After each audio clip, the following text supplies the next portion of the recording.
Right. So for the place command, you're going to ideally use something that's a different height and or texture than the ground. So this is fine. The big thing is we're looking for a defined edge. Yeah. So something so he can very clearly tell what's on and off.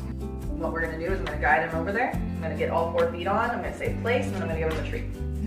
And then I will tell him, I'll give him a couple of treats for staying on place, just rapid fire. Right. And then I'm going to tell him break. Because break is just a release cue, it just means you're all done. Okay. So I'm going to show him the goodies. We're going to go all the way over, all 4 feet on, place, and then I'm going to give him a treat.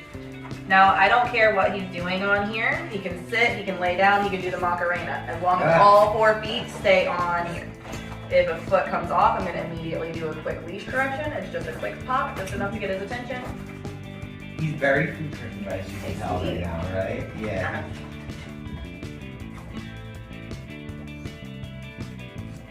And I'm going to show him the treat, and I'm going to go, break!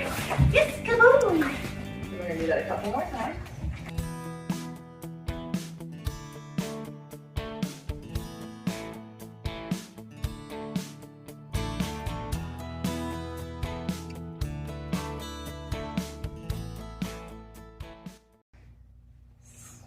So you can see he's starting to calm down a little bit more. Yeah. Because all I'm doing is if he jumps up on me, I'm going to lightly pull. Yeah. And I'm pulling not up, but I'm pulling to the side. So even with that little bit of pressure, his feet are coming off of me. Yeah.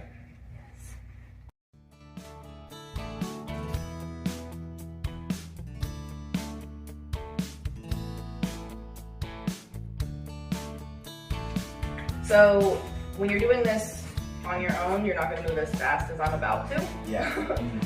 3 to 5 minutes, Yeah. a couple times a day, of just getting him on, giving him a couple treats, telling him break, getting him off. Yeah. Once he's doing really well with that and he's not jumping on you and getting excited, you can start doing it from a little bit of a distance.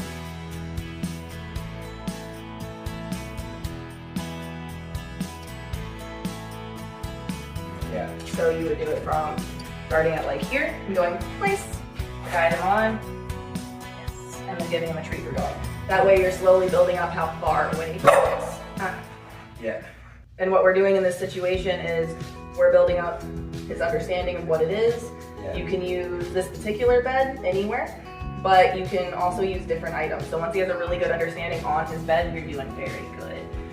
You can start using other objects like the ottoman. Yeah. And you teach it the exact same way. Yes. So because he laid down on here on his own, I'm giving him a treat down between his paws. That way he's not trying to jump up because he gets so excited about food. Yeah. And good choices. And the reason for that is he's making that decision on his own that he's already understanding. He needs to stay there. Yeah. He knows that I'm expecting him to stay there at this point. So he tried to get off. I just corrected him so that all 4 feet are on. I'm not going to give him a reward for that. Yeah. Because he got off of the command. But I am going to tell him, break. I'm going to give him a reward. So I'm going to speed it up a little bit. Again, you're going to not go this fast in real life. But what we're going to do is place. Good. So when you start introducing distance, you're just going to take a rock back, take a step. Yes. Come back to him, give it a treat. Might take a step? No. So he went to take a step towards me. I used the leash to guide him back into position, but it was mostly my body pressure and saying that marker no the second that his foot touched the ground. Now I'm going to do it again. Back up. Yes. And come back, give him a treat. No. And he doesn't get a treat for coming back. So I'm just going to start over. Very good. Now, when we're working on distance, good. When we're working on distance like this, again, if he settles, we want to give him a reward for that because we want to reward any behavior that we want him to repeat. So he understands that I want him to stay there. He's like, okay, I'm going to be here for a minute. He's going to lay down. This is also going to help build that calm mentality that we want instead of him being so hyper and everywhere. Yeah. Now, when we are working with distance, even if I can get to the other side of the room and he's doing really well and I don't really need the leash, I'm always going to come back to him, break, to tell him break. And the reason for that is if I put him on place and I come over here and I do 2 or 3 sessions of saying break from over here, I'm not going to get past this point. Because I'm going to get here and he's going to go, oh, she's going to say break. And he's going to just go off. It's going to make the process longer. Please.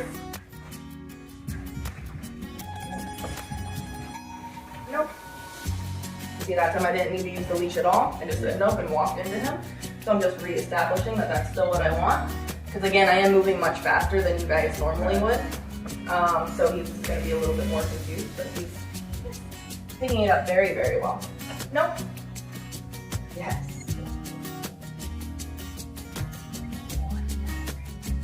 So I gave him a couple treats in a row right there as a bonus because he did really well with that minor correction. Wait. What are you doing?